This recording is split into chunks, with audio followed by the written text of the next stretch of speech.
Hello guys, नमस्कार, very good morning. आप देख रहे हैं हमारा यूट्यूब चैनल सीजी कॉम्पिटिटर्स।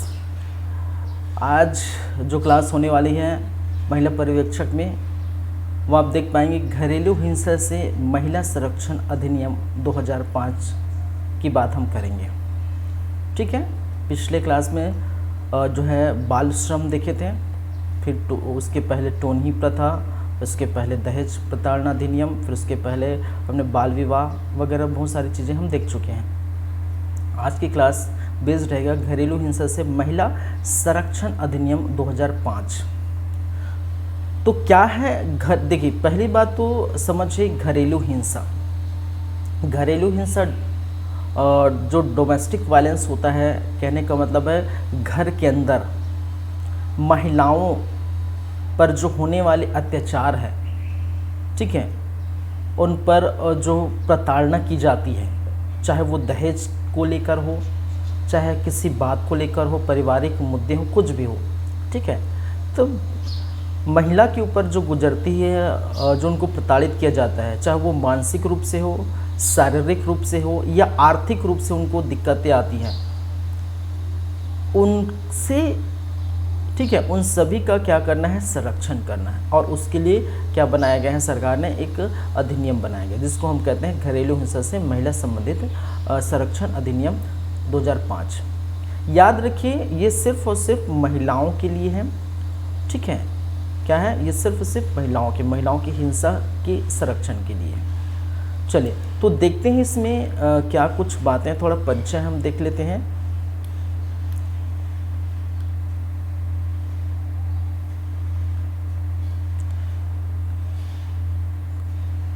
तो बेसिकली आज का हमारा टॉपिक है, क्या है भाई,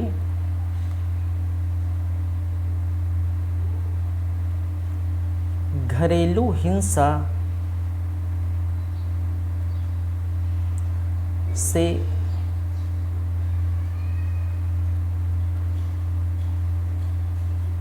महिलाओं का संरक्षण अधिनियम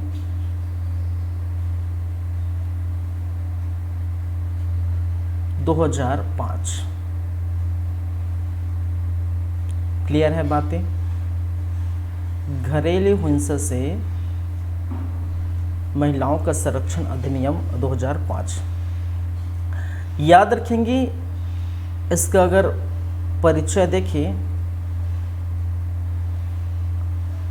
तो इससे संबंधित पहली बात ये है कि सबसे पहला प्रथम इसके बारे में जाने तो इसका उद्देश्य क्या है। तो साफ जाहिर है, घरेलू हिंसा से महिलाओं का संरक्षण करना। क्या करना भाई, इनका मूल उद्देश्य क्या है इस अधिनियम का, कि घरेलू हिंसा से महिलाओं का संरक्षण करना। जैसा नाम है वैसा इनका काम है, संरक्षण करना, उनको सुरक्षा प्रदान करना, सहायता प्रदान करना वगैरह वगैरह। ठीक है, आप याद रखेंगे ये जो अधिनियम है, ठीक है, ये राजपत्र में प्रकाशित। तो याद रखेंगे राजपत्र में प्रकाशित कब हुआ था भाई, डेट याद रखेंगे कब, 30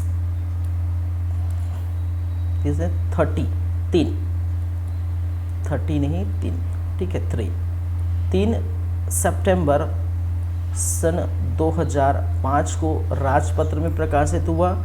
याद रहे, ये संपूर्ण भारत पर लागू हो गया था। लागू कब हुआ था वो भी याद रखेंगे, 26 अक्टूबर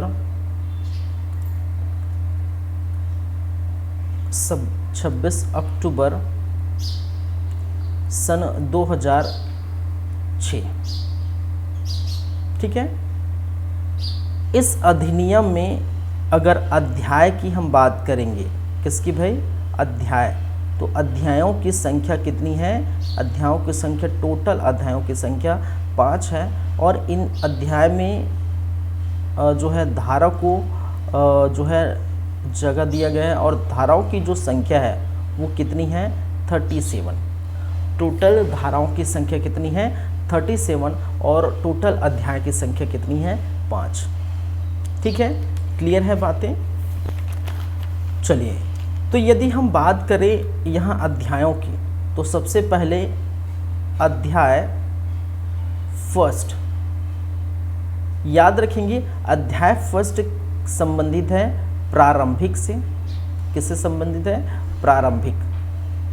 तो प्रारंभिक में आप जानते हैं हमेशा अध्याय में अगर प्रारंभिक है तो इसका मतलब क्या है?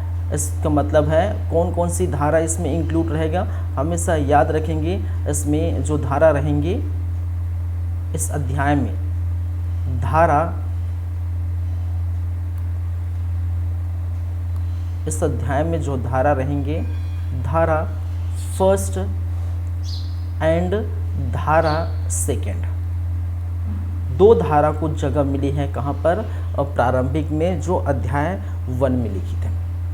ठीक है, और धारा फर्स्ट और धारा सेकंड हमेशा आप जानते हैं कि धारा फर्स्ट क्या होता है? संक्षिप्त नाम, विस्तार और प्रारंभ की तिथि होती है, और धारा सेकंड हमेशा उनसे संबंधित परिभाषा को परिभाषित किया जाता है।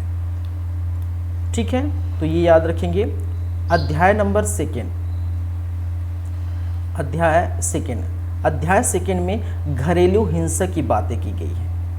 ठीक है, अध्याय सेकंड किससे संबंधित है? घरेलू हिंसा। तो घरेलू हिंसा किस प्रकार से होती है उसको क्या गया है? बताया गया है। कहने का मतलब है उनकी बातें की गई है। और घरेलू हिंसा में कौन कौन से धारा सम्मिलित है? तो सिर्फ धारा नंबर 3 सम्मिलित है। याद रखेंगे। बात करें अध्याय 3 की, तो अध्याय 3 में आपको याद रखना है ये क्या है भाई? अध्याय 3 संरक्षण अधिकारियों, जो संरक्षण अधिकारी हैं, महिला जो संरक्षण अधिकारी है, संरक्षण अधिकारियों की सेवा, संरक्षण अधिकारी सेवा प्रदाताओं आदि की शक्तियां की बात की है। शक्तियां, सेवा प्रदाता कौन है वो हम बात करेंगे, संरक्षण अधिकारी कौन है वो हम बात करेंगे आगे वाले जो है समय में। ठीक है, यहाँ पर धारा नंबर 4 से लेकर, ठीक है, धारा 11 तक संबंधित है। ये जो है अध्याय 3 में क्या क्या है भाई? धारा 4 से लेकर धारा 11, ये याद रखेंगे। अध्याय 4, अध्याय नंबर 4, और अध्याय 4 में क्या लिखा गया है? अनुतोषों के आदेश, जो कृत है उसके आदेश, अभिप्रेत, ये सब क्या है हम बात करेंगे। करने की प्रक्रिया,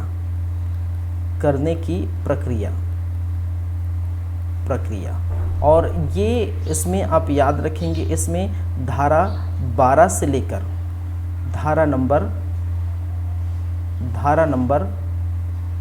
29 तक संबंधित है। ये अध्याय 4 धारा 12 से लेकर धारा 29 तक देखने को मिलता है। और एक बच गया अध्याय नंबर 5। मैंने कहा 5 अध्याय हैं, अध्याय नंबर 5, और अध्याय नंबर 5 क्या है? प्रकीर्ण। ठीक है, समझेंगे। और इसमें कितने धारा है भाई? धारा नंबर 30 से लेकर धारा नंबर 37, जो अंतिम धारा है 37।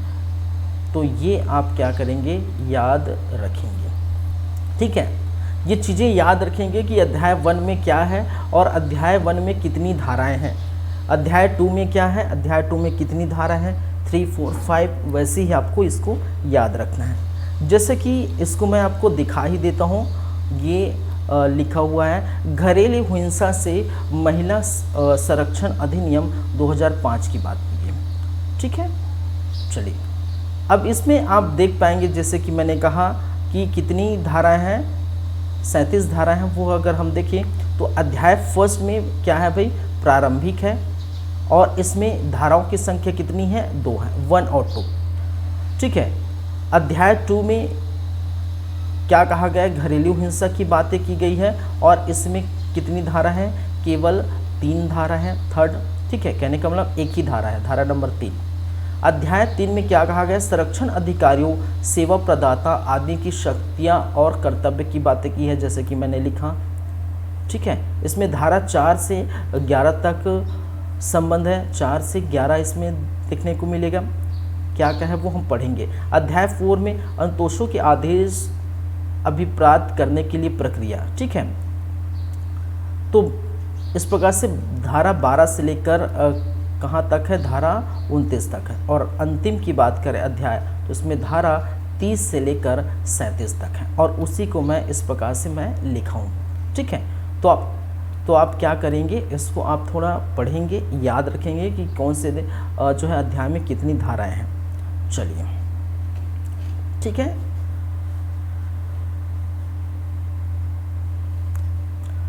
अब स्टार्ट करते हैं। ठीक है, अब क्या करते हैं, स्टार्ट करते हैं और देखते हैं एक एक करके धारा की बातें। तो सबसे पहले हम देखेंगे अध्याय फर्स्ट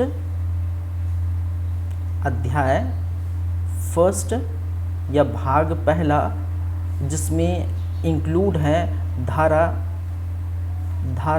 1 और 2, 1 एंड धारा 2। ठीक है, और हमेशा मैंने कहा कि धारा फर्स्ट और धारा सेकेंड आप जानते ही हैं। धारा फर्स्ट क्या है भाई, संक्षिप्त नाम। ठीक है, इनका विस्तार और प्रारंभ की तिथि। क्या है, प्रारंभ।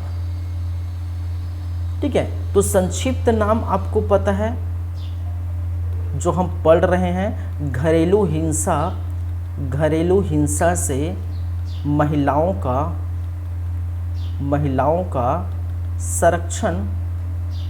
संरक्षण अधिनियम 2005 इसका पूरा नाम है। विस्तार संपूर्ण भारत में, याद रखेंगे, संपूर्ण भारत में इसका विस्तार है, इंक्लूड जम्मू कश्मीर में भी अब बोल सकते हैं। ठीक है, और प्रारंभ की तिथि राजपत्र में प्रकाशित पर। ठीक है, राजपत्र में प्रकाशित के दिन, प्रकाशित के बाद क्या हो जाता है, प्रारंभ हो जाता है। ठीक है, तो ये अगर मैं बताना चाहूँ तो ये देख सकते हैं, जो है एक डेट लिखा है,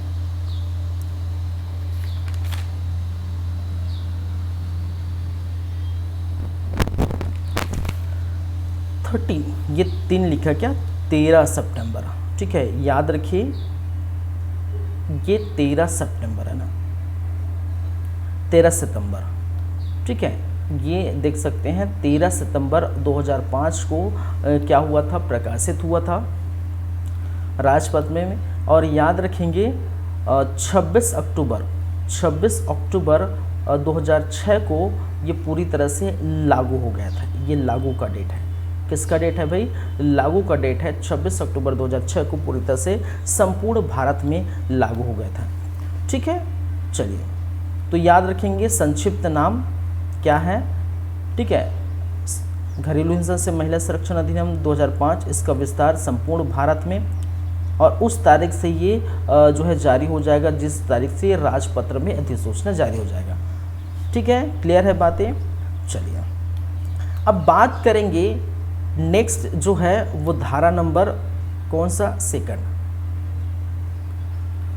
कौन सा भाई, धारा सेकंड। तो धारा सेकंड क्या बोलता है, हमेशा की तरह परिभाषित करता है। तो याद रखेंगे परिभाषाएं इसमें लिख सकते हैं। क्या लिख सकते हैं, परिभाषाएं। तो कौन किस को परिभाषित किया गया है।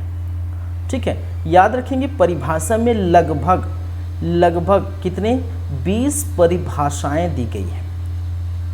कितने परिभाषाएं दी गई है भाई, 20 परिभाषाएं दी गई है। लेकिन आपको वो 20 के 20 परिभाषा नहीं याद रखनी है और नहीं उतना पढ़ना भी है, क्योंकि 20 अगर परिभाषा याद रखेंगे, पढ़ेंगे, तो फिर फिर आगे हम क्या पढ़ेंगे, क्योंकि उसी में समय चल जाएगा। ठीक है, तो उसमें वो सेलेक्टेड परिभाषा हम बात करेंगे जो आपके लिए इम्पोर्टेंट है और जो एग्ज़ाम में पूछे जा सकते हैं या आते हैं। चलिए, परिभाषा में अगर देखें तो सबसे पहले परिभाषा दिया गया है व्यथित व्यक्ति के बारे में। एक परिभाषा है, इसको आपको याद रखना है, किसके बारे में दिया गया है, व्यथित व्यक्ति। अब समझिए व्यथित व्यक्ति कौन है। व्यथित व्यक्ति का मतलब है वो महिला, कौन सी महिला भाई, वह महिला जो डोमेस्टिक वायलेंस का शिकार हुई है, जो घरेलू हिंसा का शिकार हुई है। कहाँ पर, अपने घर में, अपने घर में या जहाँ पर वो रह रही हैं। तो ऐसी महिला को हम क्या कहते हैं, ठीक है, व्यथित व्यक्ति कहते हैं। जो पीड़ित है, जो डोमेस्टिक वायलेंस का शिकार हुई है, जिनके साथ मारपीट हुआ है, ठीक है, जिनके साथ जो है प्रताड़ित हुई है, वो शारीरिक रूप से, मानसिक रूप से जो प्रताड़ित हुई है या आर्थिक रूप से प्रताड़ित हुई है, ऐसी महिला को हम क्या कहते हैं, व्यथित व्यक्ति कहते हैं। याद रखिए, ये हमेशा व्यथित व्यक्ति, अगर घरेलू हिंसा से संबंधित संरक्षण अधिनियम 2005 पढ़ रहे हैं तो व्यथित व्यक्ति का मतलब यहाँ पर सिर्फ और सिर्फ महिला ही होंगी, केवल और केवल उस महिला की हम बातें करेंगे। व्यथित व्यक्ति का मतलब पीड़ित महिला। सीधी सी बात है, अगर एक वर्ड में, सिंपल से वर्ड में हम बात करें तो क्या है,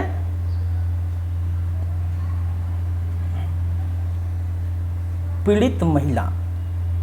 क्या है, पीड़ित महिला। तो पीड़ित महिला ही क्या होती है, यहाँ पर व्यथित व्यक्ति कहलाएंगे। तो यहाँ पर लिखा हुआ है को ऐसी महिला से अभिप्रेत है जो अभ्यर्थी को, ठीक है, अभ्यर्थी की, जो अभ्यर्थी की घरेलू नातेदारी में है।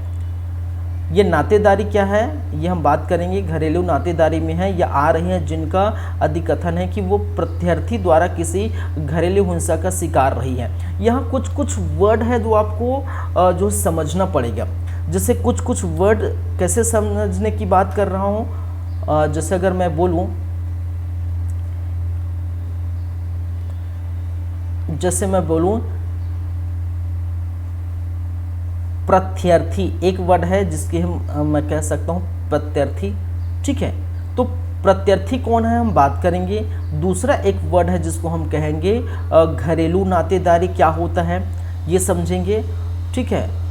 कुछ कुछ वर्ड है जो आपको समझना पड़ेगा। जैसे मैं प्रत्यार्थी की बात करूं तो प्रत्यार्थी को भी परिभाषित किया गया है। तो प्रत्यार्थी को कहाँ परिभाषित किया गया है भाई, देख सकते हैं यहाँ पर, देखेंगे प्रत्यार्थी, प्रत्यार्थी कहाँ है भाई, ये रहा। प्रत्यार्थी को यहाँ परिभाषित किया गया है धारा नंबर 2 के थ में। किस में परिभाषित किया गया है, 2 के थ में परिभाषित किया गया है। और प्रत्यार्थी का मतलब क्या है, प्रत्यार्थी का मतलब है कि वह व्यक्ति जो घरेलू हिंसा करता है, समझिएगा। प्रत्यार्थी का मतलब क्या है, मैंने क्या कहा यहाँ पर पहले पढ़ लीजिए। कोई वयस्क पुरुष अभिप्रेत है, जो व्यक्ति की घरेलू नातेदारी में आते हैं और या आ रहे हैं, जिसमें विरुद्ध व्यथित व्यक्ति ने इस अधिनियम के अधीन अनुतोष चाहा है, ठीक है। कहने का मतलब है कि प्रत्यार्थी का मतलब यहाँ ये है कि वह व्यक्ति, ठीक है, जो क्या करता है, घरेलू हिंसा करने वाला व्यक्ति। प्रत्यार्थी का मतलब क्या है यहाँ पर भाई, घरेलू हिंसा करने वाला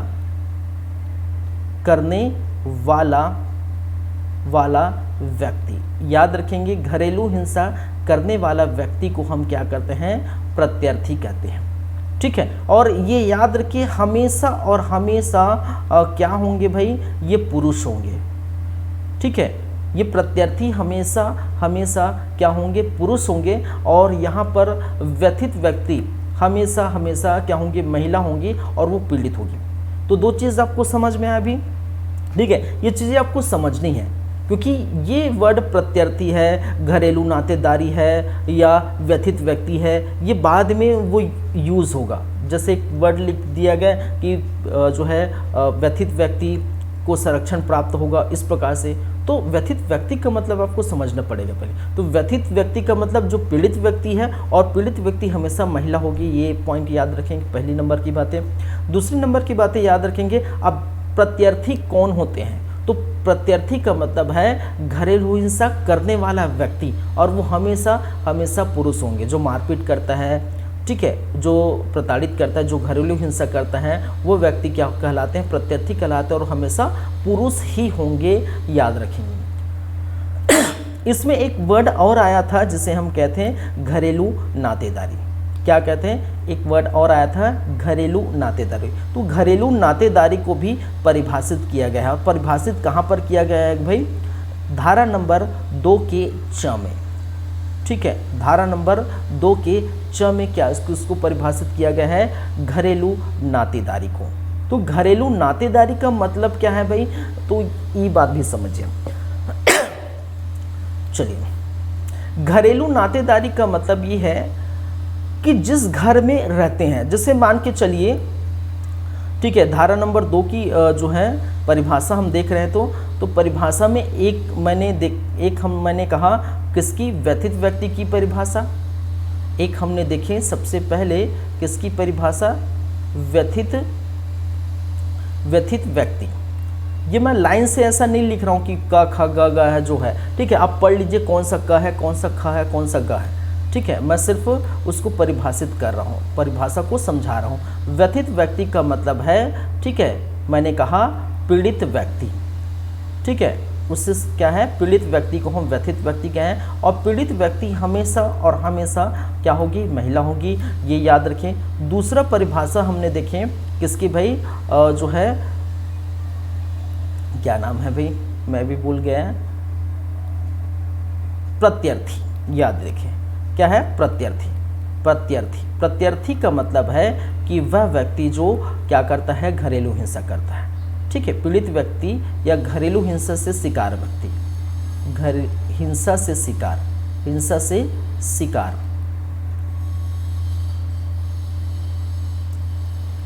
जो प्रत्यर्थी का मतलब जो घरेलू हिंसा करता है। क्या करता है भाई? जो घरेलू हिंसा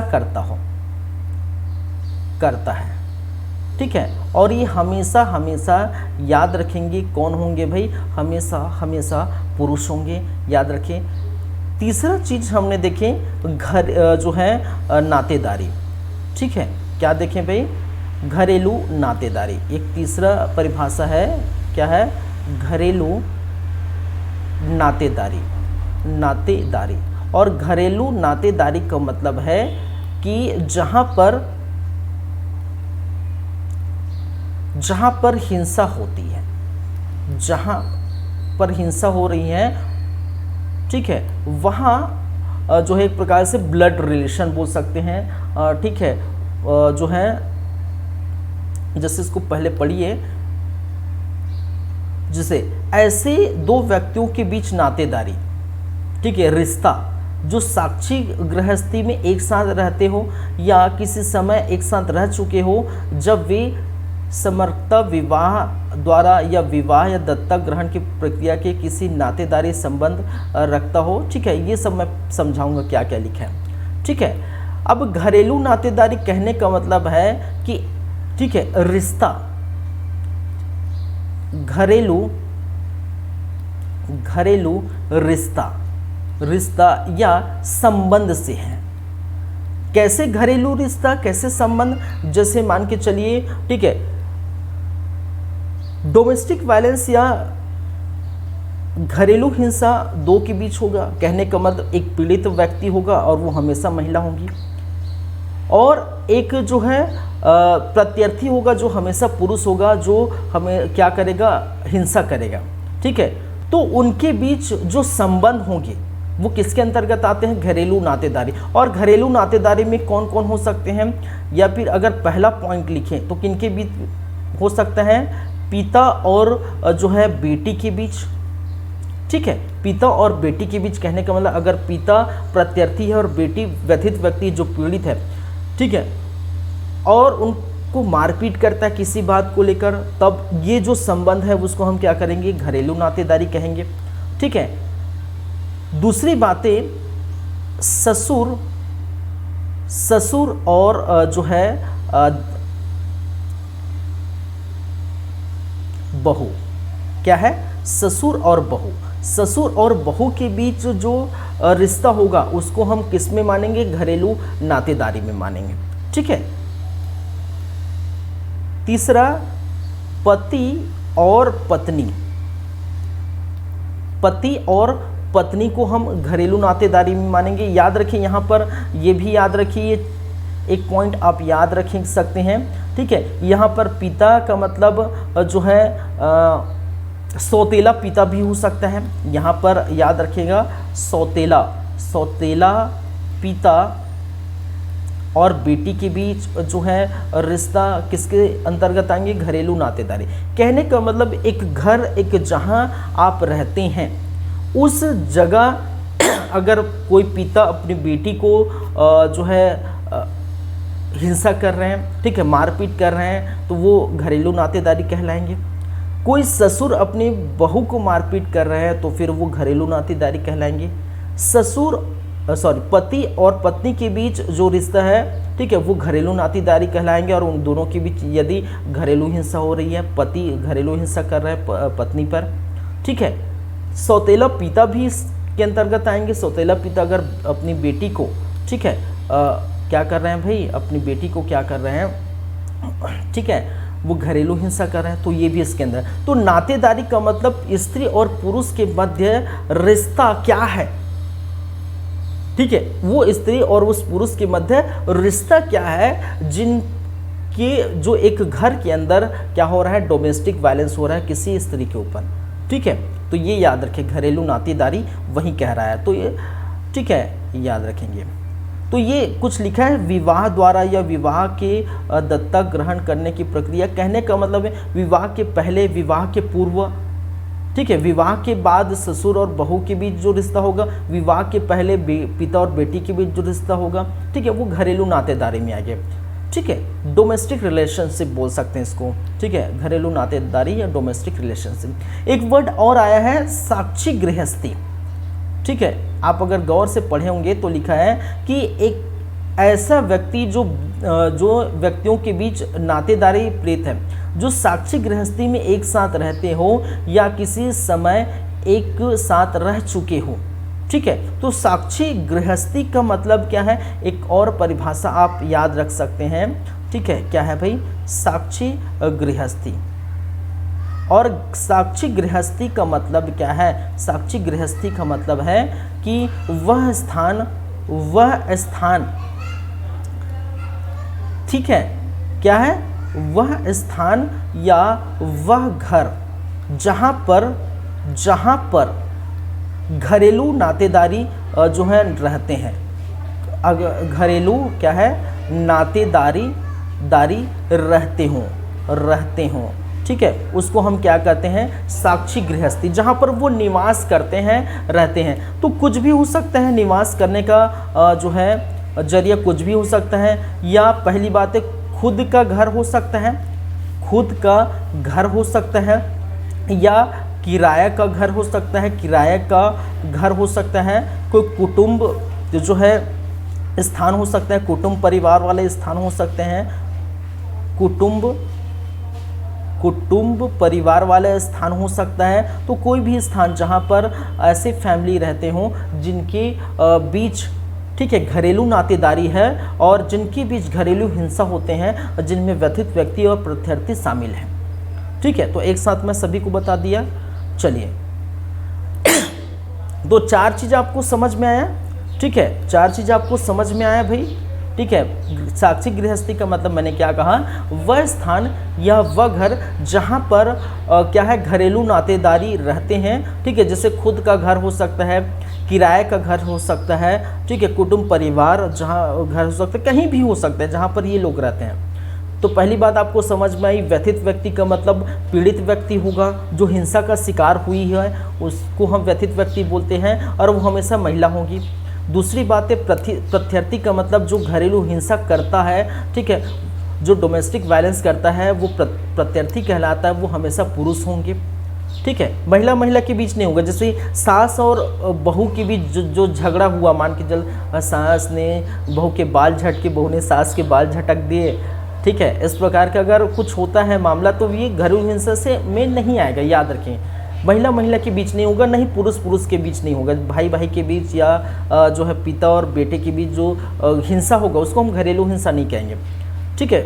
घरेलू हिंसा इसको कहेंगे जो किसके ऊपर बीत रहे हैं, महिला के ऊपर बीत रहे हैं और पुरुष ये कर रहे हैं। यदि उल्टा होता है, पुरुष के ऊपर बीत रहे हैं, महिला के ऊपर, महिला प्रत्यर्थी होते हैं, तो इसको भी घरेलू हिंसा नहीं कहेंगे कि भाई इसमें अगर व्यथित व्यक्ति पुरुष है और प्रत्यर्थी महिला है तो इसको भी घरेलू हिंसा नहीं करेंगे। तो बेचारे पुरुष करे तो करे क्या, जाए तो जाए कहाँ, नहीं ऐसे हो गया ना, ठीक है। तो याद रखें ऐसा होता है भाई, ऐसा ज़रूरी नहीं है कि घरेलू हिंसा कहने का मतलब डोमेस्टिक वायलेंस मारपीट या सिर्फ महिलाओं में होती है, महिलाओं पर गुजरती है, ठीक है, पुरुष पर भी गुजरते हैं, ठीक है, याद रखेंगे।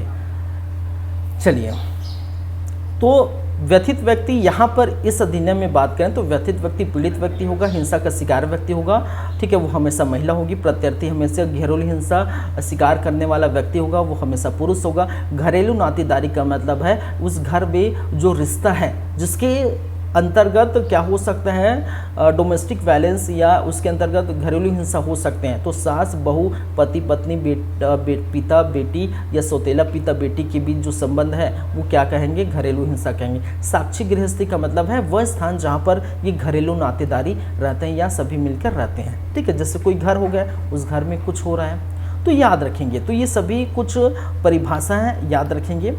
और परिभाषा क्या है, जैसे एक और परिभाषा है घरेलू हिंसा का परिभाषा, ठीक है, क्या है घरेलू हिंसा, ये भी इंपॉर्टेंट है। घरेलू हिंसा है क्या, इसको एक्चुअली मुझे पहले ही बताना चाहिए था, घरेलू हिंसा है क्या।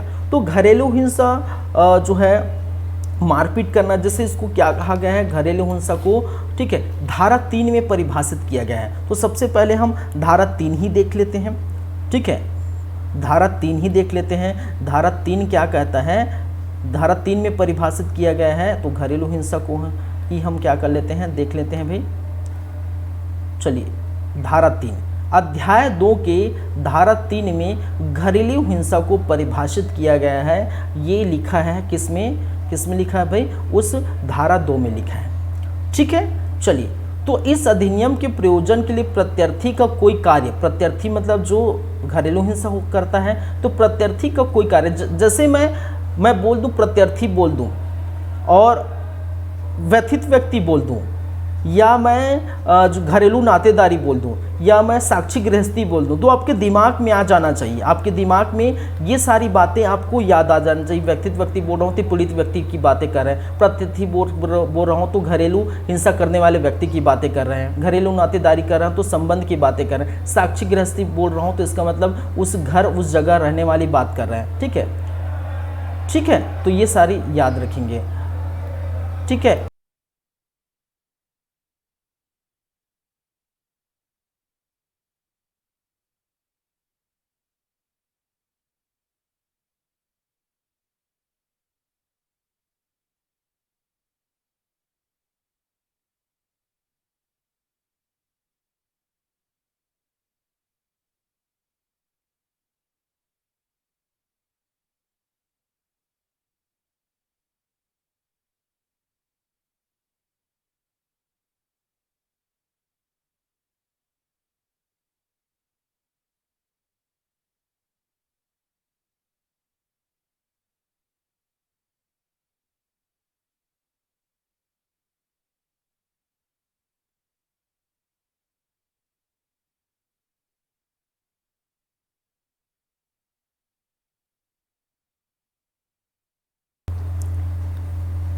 चलिए, तो हम कहाँ पर थे, घरेलू हिंसा।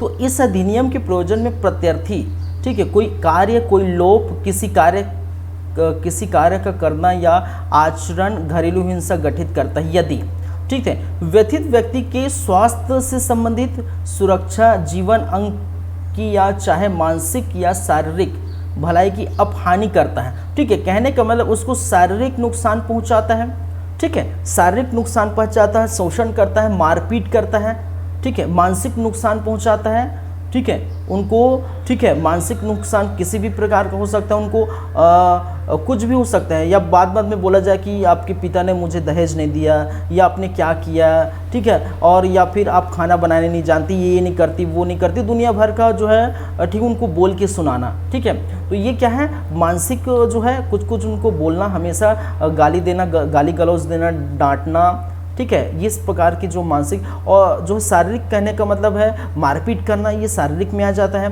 ठीक हो।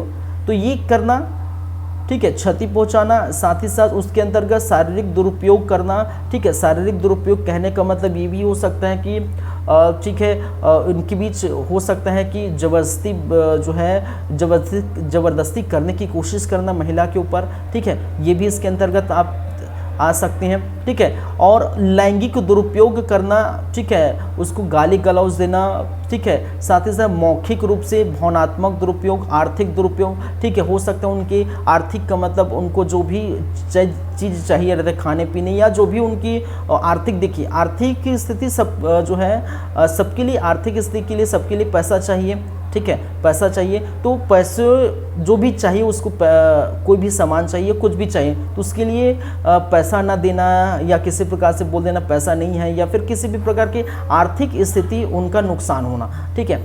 चलिए, तो इस प्रकार से आर्थिक दुरुपयोग करना, ये सारे क्या कहलाता है, घरेलू हिंसा कहलाता है, ठीक है। तो शारीरिक रूप से, मानसिक रूप से, ठीक है, लैंगिक रूप से, ठीक है, मौखिक रूप से गाली गलौज देना, किसी दहेज या अन्य संपत्ति या मूल्यवान प्रतिभूति के लिए किसी विधि विरुद्ध मांग की पूर्ति करना, जैसे कि अभी मैंने क्या कहा कि दहेज की मांग करना, आपके पिता ने मुझे गाड़ी नहीं दिया, ये नहीं दिया, वो नहीं दिया, ठीक है, पहले देने की बात कही थी, ठीक है, अब नहीं दिया, या अपने पिता से जो है ये मांग के आओ तो फिर अब घर में आ पाओगे, इस प्रकार से बोला जाता है ना, देखते हैं। तो ये भी क्या आएगा, घरेलू हिंसा से संबंधित आएगा। तो लिखा है किसी दहेज या अन्य संपत्ति या मूल्यवान प्रतिभूति के लिए किसी विधिविरुद्ध मांग की पूर्ति करने, या उससे संबंधित किसी अन्य व्यक्ति को प्रताड़ित करने की दृष्टि से व्यथित व्यक्ति का उत्पीड़न करना, ठीक है, उसकी अपहानि करना, क्षति पहुंचाना क्या कहलाता है, जो है घरेलू हिंसा कहलाता है, ठीक है। वर्णित किसी आचरण द्वारा, ठीक है, वर्णित किसी आचरण द्वारा यह व्यथित व्यक्ति उससे संबंधित किसी प्रकार का व्यक्तिगत धमकी देना,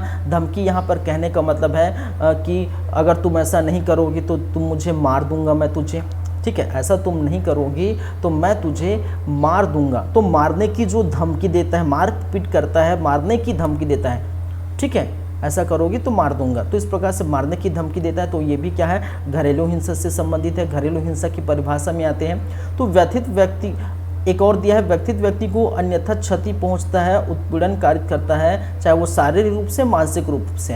कहने का मतलब एक बात अगर बोला जाए तो चाहे वो शारीरिक रूप से करता है चाहे मानसिक रूप से करता है, उसको हानि पहुंचाता है, तो ये घरेलू हिंसा के अंतर्गत आएंगे। तो घरेलू हिंसा को परिभाषित किया गया है धारा नंबर 3 में, ठीक है। चलिए, यहाँ पर स्पष्टीकरण दिया गया है कि शारीरिक दुरुपयोग का मतलब क्या है, ठीक है, यहाँ पर उसका उल्लेख किया गया है। शारीरिक दुरुपयोग क्या है, यहाँ पर उल्लेख किया है। लैंगिक दुरुपयोग क्या है, ठीक है, मौखिक या भावनात्मक दुरुपयोग क्या है, ठीक है, जैसे अपमान करना, उपहास उड़ाना, तिरस्कार करना, गाली गलौज देना, ठीक है। तो ये सारे के सारे क्या कहलाएंगे, ठीक है, गाली गलौज देना, अपमान करना, चाहे जैसे बोला जाता है कि नर बालक नहीं दिए, कहने का मतलब एक प्रकार का अपमान करते हैं, या उसको तिरस्कार किया जाता है, या गाली गलौज दिया जाता है कि तुम तो औलाद ही पैदा नहीं कर सकती, या तुम बेटी बेटी ही पैदा कर रहे हो, ठीक है, पुरुष या फिर लड़का तो दे ही नहीं पा रहे हो, ठीक है। इस प्रकार से अरे ससुर भी बोलते हैं या फिर पति भी बोलते हैं, तो ये भी डोमेस्टिक वायलेंस के अंतर्गत कहा जा सकता है, कहते हैं, ठीक है। तो इस प्रकार से उपहास उड़ाते हैं, इस प्रकार से गाली गलौज देते हैं, इस प्रकार से अपमान करते हैं, ठीक है, या फिर नर बालक हो या होने वाले होने से संबंध में अपमान करता, उपहास उड़ाता है, ये सारे के सारे क्या है, और डोमेस्टिक वायलेंस है, ये सारे के सारे घरेलू हिंसा है, ठीक है। और कुछ कुछ चीज़ें हैं जो आप पढ़ सकते हैं, पढ़ लीजिए, ठीक है। चलिए,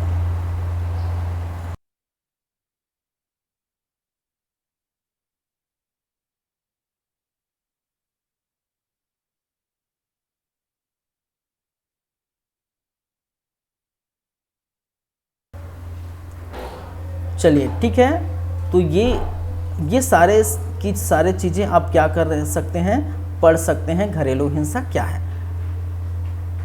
क्लियर है बातें? तो हम देख चुके हैं भाई, परिभाषा में व्यथित व्यक्ति की बातें कर चुके हैं, घरेलू नातेदारी देख चुके हैं, घरेलू हिंसा क्या होता है वो देख चुके हैं, और प्रत्यर्थी क्या होता है वो देख चुके हैं। चलिए, साक्षी गृहस्थी, जैसे कि मैंने क्या कहा, साक्षी गृहस्थी ऐसा जहाँ जो घरेलू नातेदारी रहते हो ऐसे को हम क्या कहते हैं, साक्षी गृहस्थी। जैसे कि ये स्वयं का घर हो सकता है या किराए का घर, जैसे कि मैंने क्या कहा, स्वयं का घर हो सकता है या किराए का घर हो सकता है। चलिए, एक और अगर देखा जाए तो फिर देखें इसमें क्या क्या और देख सकते हैं। बालक की परिभाषा दिया गया है, बालक को परिभाषित किया गया है। तो कोई ऐसा व्यक्ति अभिप्रेत है जो 18 वर्ष से कम उम्र के हैं, ठीक है, जिसके अंतर्गत दत्तक, सौतेला या पोषित बालक भी शामिल है। ठीक है, तो ऐसे सौतेला बच्चे या पोषित बालक भी शामिल है जो 18 वर्ष से कम उम्र है, वो बालक के अंतर्गत है। ठीक है, और क्या इंपॉर्टेंट है आपके लिए, इंपॉर्टेंट है कि घरेलू घटना रिपोर्ट क्या है। अरे भाई, घरेलू घटना रिपोर्ट मतलब जो शिकायत लिखाते हैं। ठीक है, मान के चलिए कोई पति ने अपने पति के ऊपर हाथ उठा दिया, मारपीट कर दिया, गाली गलौज दे दिया, ठीक है, उनको प्रताड़ित कर रहे हैं, शारीरिक या मानसिक रूप से प्रताड़ित कर रहे हैं, डोमेस्टिक वायलेंस हो रहा है। तो अपने पति के खिलाफ वो पत्नी जाके अगर उस डोमेस्टिक वायलेंस का शिकायत दर्ज कराती है, FIR दर्ज कराती है पुलिस के समक्ष या संरक्षण अधिकारी के समक्ष, किसी के समक्ष हम बात करेंगे। ठीक है, तो वो उनके जो खिलाफ शिकायत लिखाती है, जो रिपोर्ट तैयार होता है, उसी जो है FIR, तो हम क्या कहते हैं, घरेलू जो है घटना रिपोर्ट कहते हैं, जो घटना घटी है उसका रिपोर्ट। तो ये सिंपल सी बातें हैं। दहेज की परिभाषा दी गई है। दहेज का वही अर्थ है जो हम पढ़े हैं, दहेज प्रतिषेध अधिनियम 1961 में हम पढ़े हैं। तो दहेज का मतलब वही है, कहने का मतलब दहेज लेना या दहेज देना या दहेज की मांग करना, प्रयास करना, ये दहेज के अंतर्गत आता है। ठीक है, तो ये दहेज की परिभाषा भी यहाँ पर दिया गया है, याद रखिए। और क्या इंपॉर्टेंट है आपके लिए, इम्पोर्टेंट है मजिस्ट्रेट तो है ही, मजिस्ट्रेट जो न्याय देगा इस घरेलू हिंसा से संबंधित जो पीड़ित है उसको न्याय देगा। चिकित्सा सुविधा की भी परिभाषा दी गई है कि चिकित्सा सुविधा ऐसी सुविधा जो राज्य सरकार, ठीक है, ऐसे घरेलू हिंसा से पीड़ित जो महिला हैं उनके लिए क्या करती है, तैयार रखती हैं। ठीक है, मान के चलिए मारपीट हो गया, ठीक है, बहुत ज़्यादा मारपीट हो गया, गाली गलौज हो गया, तो उसके लिए चिकित्सा के लिए कहाँ जाएंगे, उनके पास तो पैसा कौड़ी है नहीं होगा, मारपीट करके घर से भगा दिया, मान के चलिए उनके ससुर ने या उनके पति ने, किसी स्त्री के ससुर या पति ने को मारपीट के भगा दिया। ठीक है, तो जो मारपीट शिकार हुए उनके इलाज के लिए क्या होगा, एक भाई जाहिर सी बात है मेडिकल होगा, चिकित्सा होगा, तो चिकित्सा सुविधा कौन उपलब्ध कराएगा, सरकार उपलब्ध कराएगी। ठीक है, तो वो सरकार उपलब्ध कराती है चिकित्सा सुविधा, किसके लिए, पीड़ित महिला के लिए। तो ये चिकित्सा सुविधा वही है, आप इससे समझ सकते हैं। ठीक है, धनी अनुतोष का मतलब क्या है, यहाँ पर धनी अनुतोष लिखा है। धनी अनुतोष का मतलब है यदि आर्थिक स्थिति से मान के चलिए आर्थिक दिक्कतें आ रही महिला को, तो घरेलू हिंसा होने के बाद जो आर्थिक दिक्कत हो, तो मजिस्ट्रेट क्या कर सकता है, उस व्यक्ति को जो प्रत्यर्थी है, कहने का मतलब है जो घरेलू हिंसा किया है, उस व्यक्ति को ये आदेश दे सकता है मजिस्ट्रेट कि भाई उनको धन की ज़रूरत है, आर्थिक स्थिति कमज़ोर है, तो उनको आप ये पैसा दीजिए, धन दीजिए। तो ये धनी अनुतोष है, याद रखेंगे। चलिए, कुछ बातें जो मैं बता देता हूँ, सूचना, ठीक है, जो सूचना होगा, अधिसूचना होगा। एक और दिया गया इंपॉर्टेंट, यहाँ पर संरक्षण अधिकारी को परिभाषित किया गया है। ठीक है, क्या किसको परिभाषित किया गया है, संरक्षण अधिकारी। संरक्षण अधिकारी का मतलब है जो महिला को संरक्षण देता है। संरक्षण देता है कहने का मतलब जैसे पुलिस होती है, पुलिस भी होगा, ठीक है, संरक्षण अधिकारी भी होगा, ठीक है, न्यायालय भी होगी इनको न्याय दिलाने के लिए। तो संरक्षण अधिकारी ऐसे अधिकारी होता है जो राज्य सरकार नियुक्त करता है और जो पीड़ित व्यक्ति है उनकी बातें सुनता है, उनकी शिकायत लिखता है, ठीक है, और न्यायालय को ये देता है और न्यायालय तक उस पीड़ित महिला को ले जाता है और न्यायालय इसको न्याय दिलाता। तो न्यायालय तक ले जाने का काम जो है संरक्षण अधिकारी है, ठीक है, और न्यायालय में न्याय दिलाने का काम भी यही करता है। तो याद रखिए, संरक्षण अधिकारी कहने का मतलब संरक्षण करता है उस पीड़ित व्यक्ति को। ठीक है, तो संरक्षण आदेश जो आदेश देगा, ठीक है, न्यायालय द्वारा। निवास आदेश जो निवास रहने के लिए आदेश देगा भाई, ठीक है, सेवा प्रदाता, एक और सेवा प्रदाता जिसको ऐसे कुछ सेवा प्रदाता बोलते हैं जो ऐसे क्या है संस्था, ऐसे संस्था या ऐसे लोक कल्याणकारी संस्था हम बोल सकते हैं, ऐसे लोक कल्याणकारी संस्था या संगठन को हम सेवा प्रदाता बोलते हैं। और सेवा प्रदाता का मतलब है पीड़ित महिला को सेवा देना। किस प्रकार की सेवा देना? उनको चिकित्सा की सेवा देना, उनको निवास की सेवा न देना, जैसे कि मैंने कहा कि उनके पति ने उनको मारपीट के भगा दिया, तो चिकित्सा की सुविधा देना मारपीट करने के बाद, फिर उसको न्याय की भी सुविधा देना। वो संरक्षण अधिकारी के पास ले जाएंगे और ले जाके वहाँ पर मजिस्ट्रेट के पास उनको क्या करेंगे, न्याय दिलाएंगे। तो ये सेवा प्रदाता हो गए। ठीक है, तो कहने का मतलब है चिकित्सा सुविधा देना, न्याय की सुविधा कराना, उनको निवास की सुविधा कराना, ठीक है, और अन्य जो सुविधा है खान पान की सुविधा कराना। ठीक है, ये सारे जो है सुविधा कौन इकट्ठा करता है? सेवा प्रदाता इकट्ठा करता है। तो याद रखिए सेवा प्रदाता की भी नियुक्ति कौन करेगा भाई? राज्य सरकार द्वारा की जाती है। जो ऐसे संगठन होते हैं, संस्था होते हैं, ठीक है, जो क्या करते हैं, सेवा का काम करते हैं, जो समाज की सेवाओं के लिए रहते हैं, ठीक है, ऐसे को वो राज्य सरकार बोल सकती है कि आप इस प्रकार के काम कर सकते हैं। ठीक है, तो सेवा प्रदाता को भी यहाँ पर क्या किया गया है? ठीक है, परिभाषित किया गया है। आश्रय गृह को परिभाषित किया गया है। आश्रय गृह का मतलब ऐसे गृह जैसे कि मैंने कहा निवास प्रदान करता है। जैसे कोई पीड़ित महिला है, मारपीट हुआ, घर से भगा दिया, तो जिस घर में रखेंगे भाई, कोई नहीं, जिस घर में रखेंगे महिलाओं के लिए, तो उसको आश्रय गृह बोलते हैं। जैसे सखी वन स्टॉप सेंटर देखे, सुने हैं ना, सखी वन स्टॉप सेंटर हम पढ़ चुके हैं। तो महिलाओं के बीच मारपीट होता है तो आप सखी वन स्टॉप सेंटर में जा सकते हैं। ठीक है, एक छत के नीचे सभी वर्ग की महिलाएं रहती है, वो सखी वन स्टॉप सेंटर हम पढ़े हैं। ठीक है, उसी प्रकार के एक आश्रय घर होता है। आश्रय घर दिया जाएगा किसको? पीड़ित महिलाओं को रहने के लिए, खाने के लिए, ठीक है, चिकित्सा सुविधा भी आप देखें। तो इस प्रकार से क्या है, परिभाषित किया गया हो। तब परिभाषा में आप लंबे चौड़े परिभाषा बहुत सारे हैं जिसको आप याद रख सकते हैं। ठीक है, तो क्या क्या याद रख सकते हैं? मैं इसको अगर टिक मार्क करूं, जो मोस्ट इम्पॉर्टेंट, क्योंकि 20-25 तो आप याद नहीं करेंगे और कर भी नहीं सकते। ठीक है, तो अगर मैं बोलूं टिक मार्क करूं तो क्या क्या याद रख सकते हैं? ठीक है, एक याद रखना होगा, शुरू से अगर हम देखें तो एक याद रखना होगा आपको, व्यथित व्यक्ति का याद रखना होगा ना। ठीक है, एक याद रखना होगा जो है बालक खा, एक याद रखना है घरेलू घटना रिपोर्ट, एक याद रखना है घरेलू जो है नातेदारी। ये तो इम्पोर्टेंट है। घरेलू हिंसा क्या है जिसकी परिभाषा 3 में दी गई है, ये याद रखना है।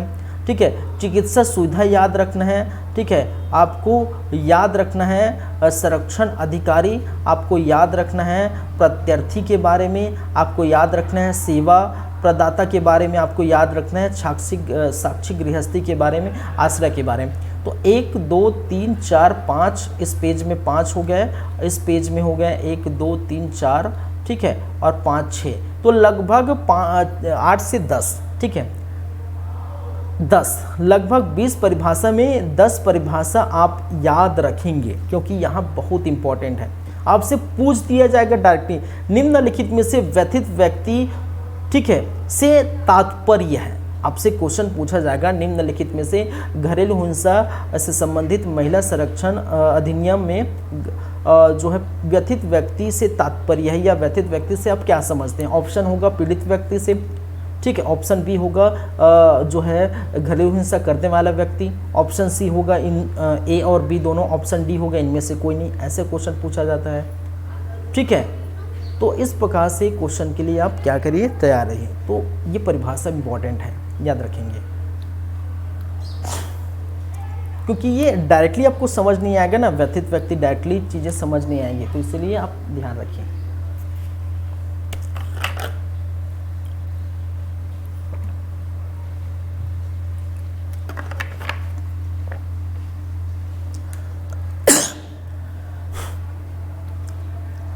क्लियर है बातें?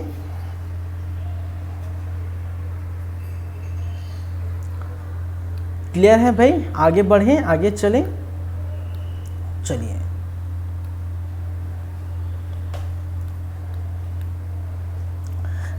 अब अध्याय 2 भी देख लिए, घरेलू हिंसा देख लिए। ठीक है, कहने का मतलब धारा 3 भी हो गया है।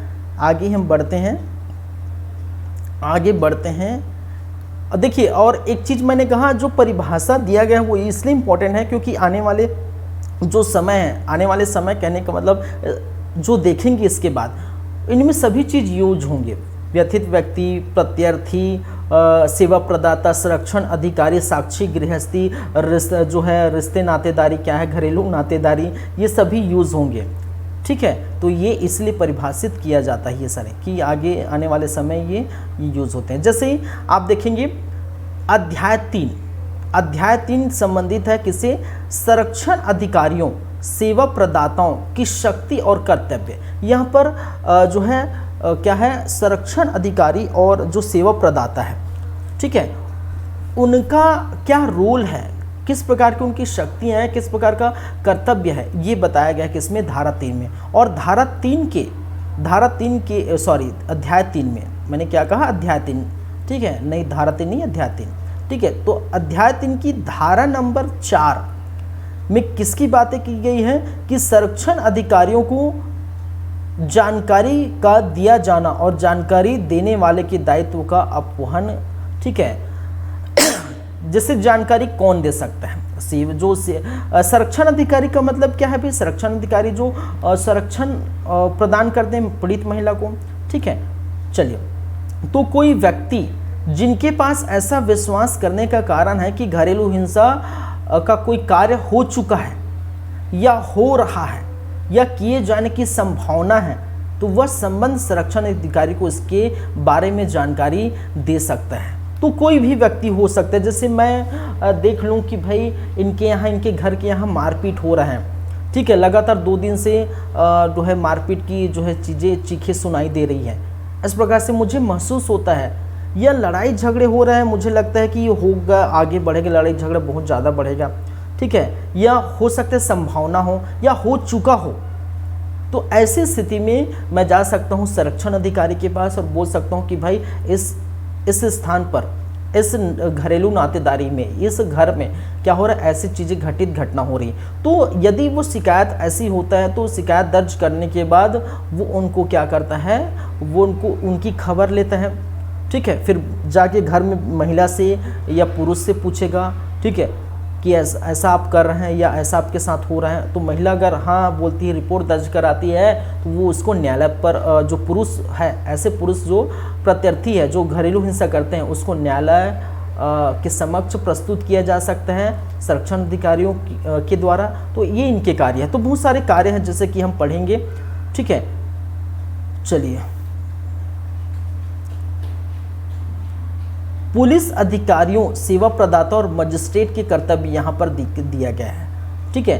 कोई पुलिस अधिकारी, संरक्षण अधिकारी, सेवा प्रदाता या मजिस्ट्रेट जिसे घरेलू हिंसा की कोई शिकायत प्राप्त है, जो घरेलू हिंसा की किसी घटना के स्थान पर अन्यथा उपस्थित है, या जब घरेलू हिंसा को किसी घटना की रिपोर्ट उसके दी गई है, तो व्यथित व्यक्ति को, ठीक है, इस अधिनियम के अधीन किसी संरक्षण आदेश, धनी राहत के लिए आदेश, या किसी अभिरक्षा या आदेश के निवास के लिए आदेश, या किसी भी प्रकार की आदेश दे सकता है। कहने का मतलब है कि अगर उनको ज्ञात हो गया कि ऐसे व्यथित व्यक्ति, इस हिंसा से शिकार व्यक्ति मिल गया, रिपोर्ट दर्ज करा दिया, तो उसको मेडिकल फैसिलिटी दी जाएगी, ठीक है, उसको हाउस दिया जाएगा, रहने की जो फैसिलिटी दी जाएगी, फूड की फैसिलिटी, खाने पीने की फैसिलिटी दी जाएगी, ठीक है, फाइनेंशियल फैसिलिटी दिलवाई जाएगी उनके पति या उनके जो मारपीट किए हैं, ठीक है, धन या फाइनेंशियल फैसिलिटी दिलाई जाएगी। तो ये जो है मजिस्ट्रेट आदेश दे सकता है कि ये अब दिलाइए। सेवा प्रदाता की सेवाओं की उपलब्ध कराना, ये भी,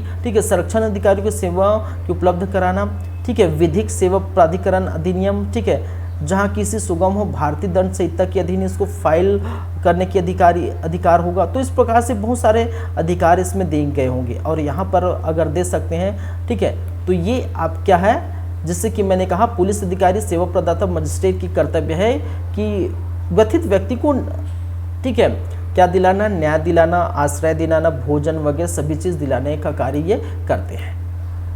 नेक्स्ट क्या है, धारा नंबर 6 में क्या कहा गया है, आश्रय गृहों के कर्तव्य। आश्रय गृह कहने का मतलब जहाँ पर जो है मारपीट या घरेलू हिंसा से व्यक्ति हैं वो यहाँ पर रह सकते हैं। तो यदि कोई व्यक्ति या उसकी ओर कोई संरक्षण अधिकारी या कोई सेवा प्रदाता, जो संरक्षण अधिकारी होंगे या सेवा प्रदाता होंगे, किसी आश्रय गृह से भरसाधक व्यक्ति से उसके आश्रय उपलब्ध कराने का अनुरोध करता है। ठीक है, तो व्यथित व्यक्ति जहाँ पर रह रहे हैं, व्यथित व्यक्ति जहाँ पर वो रहेंगे उसको हम क्या कहते हैं, आश्रय गृह। तो मैंने कहा मारपीट के भगा दिए घर से, ठीक है, तो जो स्थान पर महिला रहेंगी, जो पीड़ित महिला रहेंगी, उसको हम क्या कहेंगे, आश्रय गृह। तो आश्रय गृह के कर्तव्य क्या, चिकित्सा सुविधा दिलाना। जैसे कि मैंने कहा कि परिभाषा में जो परिभाषित किया है उसको आप समझ गए, तो ये सारी चीज़ें आपको ऑटोमेटिक समझ आएगा। बस आपको धारा याद करनी है, किस धारा में क्या है, ठीक है, किस धारा में क्या है। जैसे मैंने आश्रय गृह को परिभाषित किया गया है परिभाषा में, तो उसको मैं समझा दिए, तो आपको जो है ज़्यादा समझने की जरूरत नहीं, धारा 6 याद रखिए, आपको समझ आ जाएगा। चिकित्सा सुविधा का कर्तव्य बोल दिए तो आपको समझ आ जाए चिकित्सा सुविधा किस लिए है, क्यों है और किसके लिए है। तो आपको समझ आ जाएगा भाई कि ये महिलाओं के लिए है, इस प्रकार की सुविधा दी जाती है, मारपीट होती है तो फिर उसको चिकित्सा की सहायता दी जाती है सरकार द्वारा। तो ये किस में लिखा गया है, धारा नंबर 7 में। तो ये आपको याद रखना है, ठीक है। तो यही लिखा है, यदि कोई व्यथित व्यक्ति या हो या तो उसकी ओर से जो संरक्षण अधिकारी है, तो कोई सेवा प्रदाता है, ठीक है। तो संरक्षण अधिकारी, 2 नाम याद रखिए, ये सभी सुविधा कौन दिलाएगा।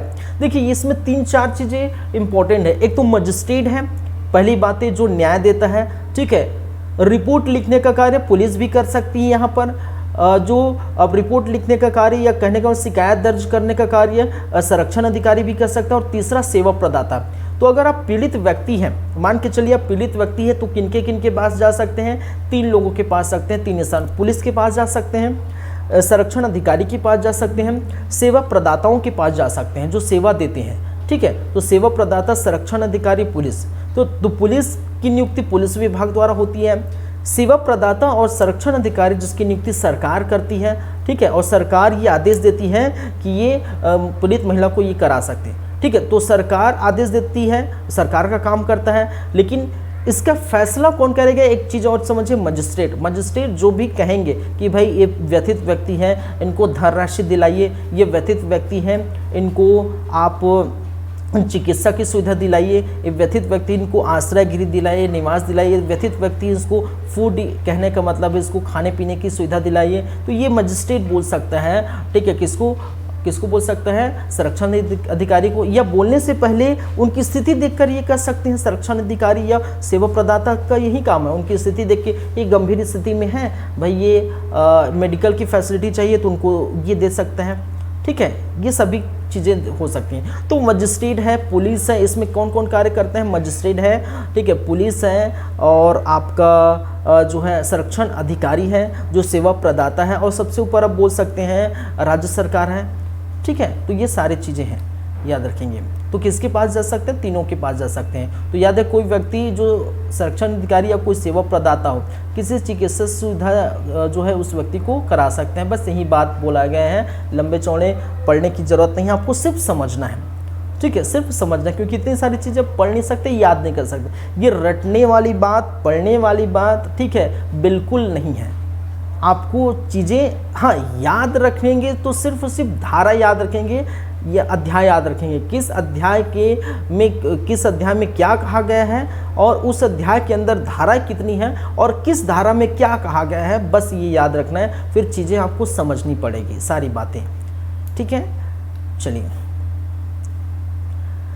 संरक्षण अधिकारी की नियुक्ति की बात कही गई है किसमें, धारा नंबर 8 में, ठीक है। याद रखिए, धारा नंबर 8 में क्या कहा गया है भाई, संरक्षण अधिकारी की नियुक्ति की बात कही गई। और संरक्षण अधिकारी की नियुक्ति कौन करेगा भाई, राज्य सरकार करेगा। तो राज्य सरकार अधिसूचना द्वारा प्रत्येक जिले में उतने संरक्षण अधिकारी नियुक्त करेगी जितने आवश्यक समझे, और वह उन क्षेत्रों या क्षेत्रों के अधिसूचित करेगी जिसके भीतर संरक्षण अधिकारी इस अधिनियम द्वारा उसके अधीन उसका प्रदत्त शक्तियों का प्रयोग कर्तव्य का पालन करेगा, ठीक है। कहने का मतलब है संरक्षण अधिकारी की नियुक्ति किसके द्वारा की जाती है, राज्य सरकार के द्वारा, ये हमेशा याद रखेंगे। और संरक्षण अधिकारी की नियुक्ति की बातें धारा नंबर 8 में दी गई है, ठीक है। और ये संरक्षण अधिकारी क्या करता है, जो पीड़ित व्यक्ति है उनको सभी सुविधा दिलाएगी, जो सुविधा हम देखे हैं, ठीक है। मेडिकल फैसिलिटी देखें, निवास देखें, फूड देखें, धन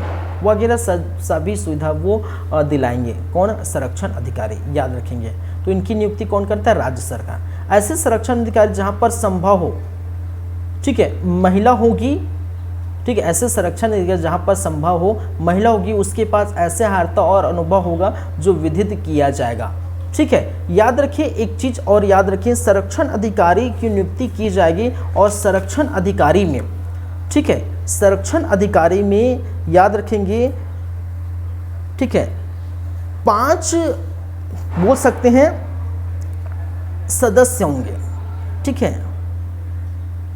कुछ 4-5 सदस्य होते हैं जिसमें से 2 महिलाएं, इसको एग्जैक्टली याद नहीं आ रहा है मुझे, कम से कम आई थिंक 5 इसके अधिकारी के अंदर के 5 लोग रहेंगे टोटल, और इसमें 2 महिला का होना जरूरी है, ऐसा कुछ था, ठीक है। मुझे ध्यान नहीं आ रहा है वो चीज़, ठीक है, लेकिन इसको अभी हटाई दीजिए, ठीक है। जब होगा तो मुझे याद आ जाए या फिर, ठीक है, तो मैं आपको बता दूंगा। चलिए जैसा भी है, तो इसलिए कहा गया है ऐसा हो सके तो महिला होगी तब वो आर्ता या अनुभव होगा तो विहित होगा। संरक्षण अधिकारी उसके पास अधीनस्थ अन्य अधिकारी की सेवा निबंधन और शर्तें होगी जहां विदित किया जाएगा, ठीक है। चलिए यहाँ पर 9 में दिया गया है, धारा नंबर 9 में संरक्षण अधिकारियों के कर्तव्य और कृत। तो संरक्षण अधिकारियों के क्या क्या कर्तव्य है भाई, ठीक है, क्या क्या कर्तव्य हो सकते हैं तो वही हमें पढ़ना है, ठीक है। क्या क्या कर्तव्य हो सकते हैं, तो पहली बात तो किसी मजिस्ट्रेट को इस अधिनियम के अधीन कृत्यों के निर्वहन में सहायता करना। कहने का मतलब है उस मजिस्ट्रेट को जो न्याय देगा, जो न्यायालय होगा, ठीक है, न्यायालय पर जो मजिस्ट्रेट बैठेगा, ठीक है, उसको क्या करना है, उसको जो है सहायता करना, उसकी सहायता करना कि भाई ये डॉक्यूमेंट नहीं मिला है उसे तो डॉक्यूमेंट दिलाइए, ये साक्ष्य उपलब्ध नहीं हो तो ये साक्ष्य दिलाइए। तो संरक्षण अधिकारी क्या करता है, मजिस्ट्रेट के पास वो सारी जो है,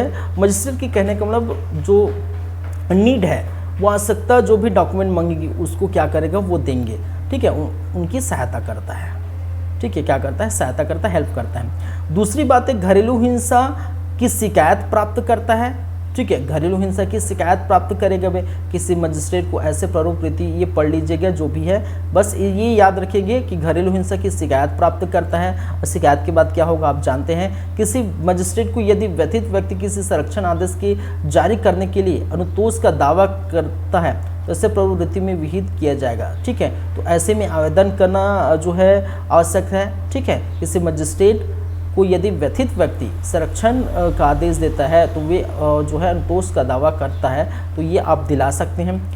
यह सुनिश्चित करना कि किसी व्यथित व्यक्ति को विधिक सेवा प्राधिकरण नियम के अधीन विधिक सहायता उपलब्ध कराई गई है, ये सुनिश्चित करना है, ठीक है। बहुत सारे कार्य हैं, ठीक है, बहुत सारे कार्य मजिस्ट्रेट के अधिकारी के वाले स्थानीय क्षेत्र में ऐसे सेवा प्रदाताओं की विधिक सहायता या परामर्श सामग्री सुविधा कराना, कुछ सूची बनाना। कहने का मतलब है कि उस स्थान पर जहाँ वो घटना घटी, यहाँ जिस स्थान जो उसके एरिया आता है, जिससे मान के चलिए कहा गया कि प्रत्येक जिले में संरक्षण अधिकारी बैठाए जाएंगे, ठीक है, जितनी हो सके वो डिपेंड करता है सरकार पर, राज्य सरकार पर, कि राज्य सरकार कितने संरक्षण अधिकारी को वहाँ बैठा सकते हैं। तो संरक्षण अधिकारी क्या करेगा भाई, संरक्षण अधिकारी क्या करेगा कि वहाँ उस स्थान, वो जो आसपास स्थान है वहाँ पर सूची बनाएगा। किसकी सूची बनाएगा कि मेडिकल फैसिलिटी यहाँ पर कहाँ पर है, सेवा प्रदाता यहाँ पर कौन कौन है, ठीक है। सेवा प्रदाता मतलब संस्था या संगठन, कौन कौन सी संस्था या संगठन है जो उनकी सहायता करें, ठीक है। तो इस प्रकार की सूची तैयार करेगा और फट से, जैसे पीड़ित व्यक्ति आया, शिकायत दर्ज किया और फट से जो है सेवा प्रदाता के अंतर्गत जो चिकित्सा सुविधा है, जो आश्रय है, वो सब दिलाएगा, ठीक है। ये सारी चीज़ें वो ब्यौरा रखेगा कौन, संरक्षण अधिकारी। आश्रय की उपलब्ध कराएगा, आप देख सकते हैं। किसी व्यक्ति को शारीरिक क्षति हुई है तो चिकित्सा सुविधा भी कराएगा, ठीक है। तो ये सारी चीज़ें उनके कर्तव्य हैं भाई, जाहिर सी बात है। जो चीज़ परिभाषा में लिखा है, चिकित्सा सुविधा, गृह घर दिलाना, ठीक है, फूड दिलाना, ये सारी किनके कर्तव्य हैं, इन्हीं के कर्तव्य हैं, याद रखेंगे। सेवा प्रदाता को परिभाषित किया गया है धारा नंबर किस में भाई, 10 में। धारा नंबर 10 में सेवा प्रदाता को परिभाषित किया गया। तो ऐसे नियमों के अधीन रहने वाले जो इस नीति बनाया जो सोसाइटी रजिस्टर हो, ठीक है, सोसाइटी रजिस्ट्रेशन अधिनियम के अंतर्गत, ठीक है, किसको हम सेवा प्रदाता का एक बोल सकते हैं उनको अधिकार देंगे, ठीक है, कौन उसको सेवा प्रदाता का अधिकार हम दे सकते हैं। तो याद रखिए, ठीक है, ऐसे व्यक्ति या ऐसे संगठन, ठीक है, ऐसे संगठन जो रजिस्टर्ड हो, क्या हो, रजिस्टर्ड कंपनी हो, जिसका उद्देश्य क्या है, किस महिलाओं के अधिकार और हितों का संरक्षण करता हो, ठीक है, ऐसी कोई संस्था है, ऐसा कोई संगठन है, उसको हम क्या करते हैं, सेवा प्रदाता के लिए के रूप में राज्य सरकार क्या कर सकती है, रजिस्टर कर सकती है। कोई एनजीओ हो सकता है, ठीक है, क्या हो सकता है भाई, कोई एनजीओ हो सकता है, और कोई क्या हो सकता है, आपका संस्था, कोई संगठन हो सकता है, ठीक है। तो जो ऐसी महिलाओं के प्रति, ठीक है, महिलाओं के प्रति कार्य करती हैं, इनको हम क्या कर सकते हैं, सेवा प्रदाता बना सकते हैं, ठीक है। चलिए, इसके कार्य देखिए जाए तो व्यथित व्यक्ति के चिकित्सा परीक्षण कराना और उस संरक्षण अधिकार और पुलिस थाने को जिसकी स्थानीय सीमा के भीतर घरेलू हिंसा हुई है, ठीक है, चिकित्सा रिपोर्ट के प्रति जो है अग्रेसित कराना, ठीक है, ये सारी चीज़ें जो है आप पढ़ सकते हैं। सेवा प्रदाता, सेवा प्रदान करना, नाम से स्पष्ट है, ठीक है, क्या है, नाम से स्पष्ट है। सेवा प्रदाता जो सेवा प्रदाते हैं, सेवा प्रदान करता है, जैसे कि आपके जो है मोबाइल के सेवा प्रदाता बोलते हैं ना, कि मोबाइल का जो सेवा प्रदाता कौन है, आपकी सिम, जैसे मान के चल आइडिया का चला रहे हैं, तो आइडिया जो है आपको जो सेवा देती है, ठीक है, इस प्रकार से समझिए जियो जो है आपको सेवा देती है, ठीक है, तो वो सेवा प्रदाता हो जाता है। उसी प्रकार के यहाँ पर सेवा प्रदाता है, ठीक है, जो आपको सेवा देगी, पीड़ित व्यक्ति को सेवा देगी, याद रखिएगा। एक है सरकार की कर्तव्य, क्या है भाई, सरकार के कर्तव्य क्या क्या हो सकते हैं।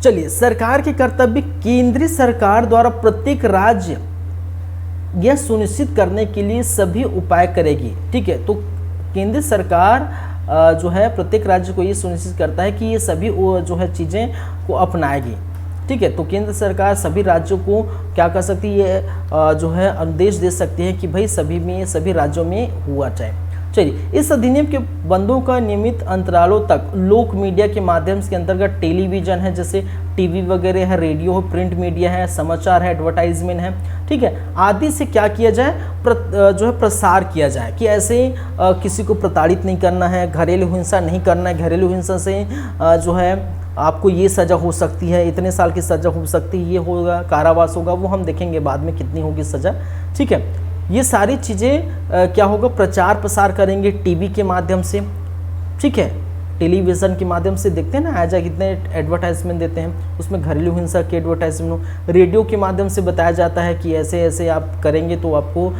ये कारावास भोगना पड़ेगा, तो ये करना ठीक नहीं है। मीडिया के माध्यम, किसी भी माध्यम, एडवर्टाइज हो, किसी भी माध्यम से क्या करके सरकार क्या करती है, प्रचार प्रसार करती है। केंद्रीय सरकार और राज्य सरकार के अधिकारियों को, जिसके अंतर्गत पुलिस अधिकारी और न्यायिक सेवा के सदस्य भी हैं, इस अध्ययन द्वारा उठाए गए, ठीक है, विवादों पर समय समय पर सुग्राहीकरण और जानकारी प्रशिक्षण दिया जाता है। कहने का मतलब है कि ऐसे अधिकारियों को जो राज्य सरकार, केंद्र सरकार के अंतर्गत जो अधिकारी को नियुक्त किया गया है, जो राज्य सरकार या केंद्र सरकार अपने अधिकारी को नियुक्त किया है, जो समय समय पर ऐसे चीज़ों के लिए क्या होगा, प्रशिक्षण दिलाती है कि भाई ऐसे चीज़ होता है तो आप क्या करेंगे इस समय। घरेलू हिंसा के विवादों के संबंधों के लिए विधि, गृह कार्य के अंतर्गत विधि और व्यवस्था की, स्वास्थ्य और मानव संसाधन के संबंध में कार्यवाही करने वाले संबंध मंत्रालयों का और विभागों द्वारा दी जाने वाली सेवाओं के बीच प्रभावी समन्वय स्थापित करना, उनका कालीन पूर्वावलोकन करना, ठीक है। तो इनसे संबंधित जो विभाग होगा, ठीक है, जैसे स्वास्थ्य और मानव संसाधन के संबंध कार्यवाही के विभागों द्वारा जो सेवा प्रदाता, उनके बीच समन्वय स्थापित करके कार्यों को करना, ठीक है। इस अधिनियम में अधीन महिलाओं के लिए सेवा प्रदाता परिधान में संबंध विभिन्न मंत्रालय के लिए प्रोटोकॉल जिसके अंदर न्यायालय को तैयार करना और किसी स्थान पर स्थापित करना, ठीक है। तो न्यायालय भी होंगी उसके संबंध में, ठीक है। क्या है, डोमेस्टिक वायलेंस घरेलू हिंसा से संबंधित मामले, ठीक है, न्यायालय में जाएगी, ठीक है, मजिस्ट्रेट देखेगी, तो उसके संबंध में ही बातें की गई। तो इस प्रकार से जो अध्याय नंबर 3 है, ठीक है, जो अध्याय नंबर 3 है वो किससे संबंधित है भाई, जैसे कि मैंने कहा, ठीक है, सेवा प्रदाता संरक्षण अधिकारी की शक्ति और कर्तव्य। और इसमें कितने थे, जैसे कि हम देखे थे, कितने थे भाई, 4 से 11 तक। तो 4 से 11 तक हम देख चुके हैं। अब बात करेंगे अध्याय नंबर 4, अध्याय नंबर 4 और 5 बाकी रह गए हैं, ठीक है। धारा 12 से 29 तक 4 है, अतोष के आदेश प्रेरित करने की प्रक्रिया और प्रक्रिया। तो आदेश जैसे ही कि जो भी जो है व्यथित व्यक्ति आएगा तो उसकी प्रक्रिया क्या होगी, जैसे कि डोमेस्टिक वायलेंस मैंने किया, ठीक है, कोई भी हो सकता, मेरे घर में जो भी है या कोई भी हो सकता है, डोमेस्टिक वायलेंस किया, जो शिकायत दर्ज कराए उसकी की प्रक्रिया क्या होगी ये कहा गया है। तो उसके बारे में हम बात करेंगे, ठीक है। कैसे कैसे कर सकते हैं, अध्याय 4 में क्या किया है प्रक्रिया के अंतर्गत, अब देख सकते हैं। मजिस्ट्रेट को आवेदन करना, कौन करेगा ये भी बात करेंगे। सूचना की तामील, ठीक है, ये है। फिर साथ ही साथ परामर्श सुविधा ले सकते हैं। कल्याण विशेषज्ञ की सहायता।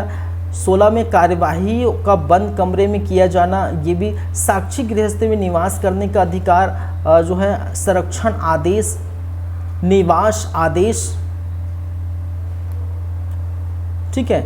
धनी अनुतोष कहने का जैसे ऋण, जो धन वगैरह देना, धन देना कहने का मतलब है क्या है, मारपीट हुआ, घर से भगा दिया उनके पति या उनके ससुर द्वारा, तो उनके लिए खाने पीने की व्यवस्था नहीं, धन नहीं है, तो धन उपलब्ध कराना वो पीड़ित व्यक्ति को, तो ठीक है। तो धन अनुतोष के लिए ये क्या दे सकती हैं, ये दे सकती हैं। फिर अभिरक्षा का आदेश, प्रतिकर आदेश, अंतरिम और एक पक्षी आदेश की शक्ति, न्यायालय द्वारा आदेश की प्रतियों का निःशुल्क दिया जाना, आदेशों की अवधि और उसमें परिवर्तन, अन्य वादों और विविध कार्यवाही के अनुतोष, अधिकारिता। 27 से 28 जो है प्रक्रिया किस प्रकार से होगी, और 29 अपील, क्या आप किस में अपील कर सकते हैं, 30 दिन के अंदर अपील कर सकते हैं सेशन न्यायालय में, ऐसे कुछ है। ये सारी चीज़ें हम क्या करेंगे, देखेंगे, ठीक है।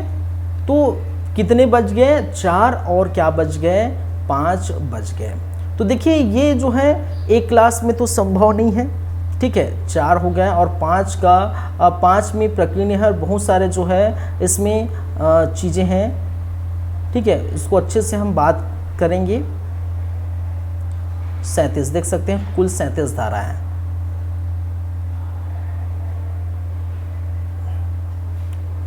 ठीक है भाई, क्लियर है बातें, चलिए क्लियर है बातें। तो आप जो है चीज़ों को देखिए, धारा 12 से लेकर धारा 29 तक जो देखेंगे वो होगी कल की क्लास में, ठीक है। क्योंकि आज की क्लास में पूरा होगा भी नहीं, आज बोल सकते हैं घरेलू हिंसा से संबंधित संरक्षण, जो महिला संरक्षण अधिनियम 2005 का फर्स्ट क्लास है, और आज इतना ही हो पाएगा, ठीक है। क्योंकि बहुत सारी बातें हैं जो हमें कर दी हैं। तो ये 2 क्लास होगा, तो 2 क्लास के लिए मैं रख देता हूँ, चलिए ठीक है। तो thank you guys, thank you class, मिलते हैं नेक्स्ट टाइम, तब फिर आपसे मुलाकात होगी, फिर बातें होगी, और घरेलू हिंसा से महिला संरक्षण अधिनियम 2005 की सेकंड पार्ट, और बोल सकते हैं लास्ट पार्ट, ठीक है, वो हम कल की क्लास में देखेंगे। चलिए, तो पढ़ते रहिए, देखते रहिए हमारे यूट्यूब चैनल सीजी कॉम्पिटिटर्स, और फ्री ऑफ कॉस्ट में आपको अवेलेबल करा रहे हैं। चलिए, thank you guys, thank you class. Exam नज़दीक है, 27 तारीख को एग्ज़ाम है, ठीक है। तो अभी 12-15 दिन बाकी हैं, तो आप तैयार करिए अपने आप को और एग्ज़ाम दिलाइए। चलिए, थैंक यू, मिलते हैं नेक्स्ट टाइम।